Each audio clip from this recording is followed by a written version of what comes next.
Indonesia dikenal sebagai negara yang memiliki beragam suku dan budaya, dan setiap suku menyimpan berbagai cerita tersendiri. Salah satunya adalah suku Toraja, yang sangat kaya akan adat dan budayanya yang unik. Demikian halnya dengan cerita-cerita atau mitos suku Toraja pada zaman dahulu, yang diceritakan secara turun-temurun sampai sekarang. Ada begitu banyak cerita menarik untuk kita ketahui, meskipun terkadang cerita-cerita tersebut menceritakan sesuatu yang mungkin di luar nalar pemikiran kita sebagai manusia.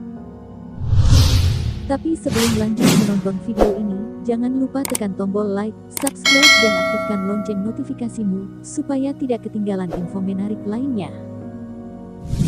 Dan inilah cerita rakyat yang paling legenda di Toraja yang sering diceritakan para orang tua dahulu kepada anak-anaknya.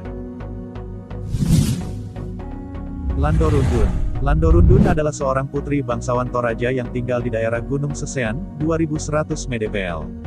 Terkenal karena mempunyai paras yang sangat cantik dan rambut panjang yang juga sangat indah.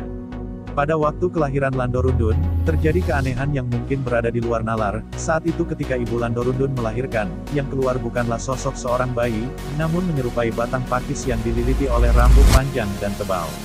Saat itu ayah Landorundun kaget dan tidak mengerti apa yang terjadi, kemudian dia memanggil tetua atau pemuka adat untuk melakukan ritual doa untuk apa yang terjadi. Setelah ritual doa selesai, barulah terdengar suara tangisan bayi dari dalam lilitan rambut itu, kemudian terlihatlah bayi Landorundun. Ketika Landorundun dewasa, ia memiliki paras yang sangat cantik dan dianggap yang tercantik di Toraja kala itu. Di samping itu dia juga memiliki rambut yang sangat panjang. Dalam bahasa Toraja disebut panjang rambut Landorundun adalah Sangpulo Pitu Dakpana, Taluratu, dan Kanana, atau sekitar 25,5 meter. Setiap pagi Landorundun mencuci rambutnya di sebuah sumur. Suatu hari, ketika sedang mencuci rambutnya, ada sehelai rambut yang putus. Kemudian sehelai rambut tersebut dimasukkan ke dalam kulit jeruk, lalu dibuang ke sungai Tangga yang mengalir di atas sumur Landorundun. Kulit jeruk berisi rambut itu pun terbawa arus hingga masuk ke sungai Sadan, sungai terbesar di Toraja, yang mengalir melintasi beberapa wilayah di Sulawesi Selatan. Beberapa waktu kemudian, kulit jeruk itu sampai ke sebuah sungai yang merupakan daerah kekuasaan Kerajaan Bone.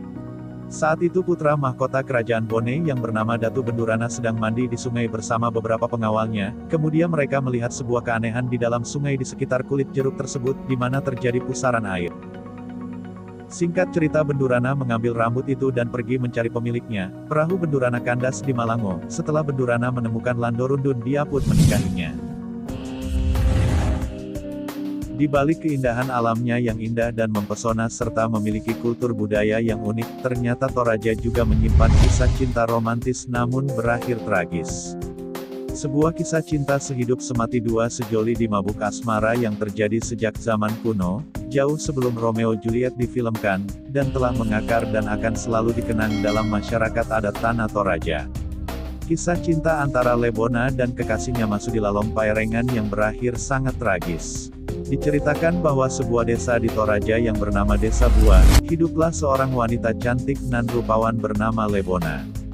Kulitnya putih dan memiliki rambut panjang yang terurai. Banyak pria yang ingin mempersunting Lebona tapi dia selalu menolak. Pada akhirnya ia bertemu dengan seorang pria tampan dan pemberani, seorang ksatria bernama Masudila Lompairengan. Perkenalan mereka lama-kelamaan menjadi lebih erat dan semakin mesra, hingga keduanya saling berjanji akan sehidup semati dan bila mati kelak dikuburkan bersama-sama. Ulik-ulik sisola duka, boro sitop doan duka, itulah janji mereka berdua. Para pria di kampung iri kepada Paerengan, terutama orang yang bernama Dodeng. Paerengan berencana ingin melamar Lebona. Akan tetapi sebuah kabar buruk datang, desa tetangga berencana akan menyerang desa mereka sehingga Paerengan pun ditunjuk sebagai pemimpin untuk menghadapi desa itu. Paerengan berada di depan dan saat pertempuran antara desa itu terjadi, Dodeng pergi kepada Lebona dan berbohong mengatakan jika Paerengan telah mati. Lebona menangis dan dengan hati yang berduka dia mengingat sumpah di antara mereka dan pergi gantung diri. Setelah Paerengan pulang dia mendapati kekasihnya sudah meninggal, Lebona pun dikuburkan dalam kuburan batu. Beberapa hari setelah Lebona dikubur, Paerengan yang masih bersedih mengurung diri di kamar dan tidak mau makan.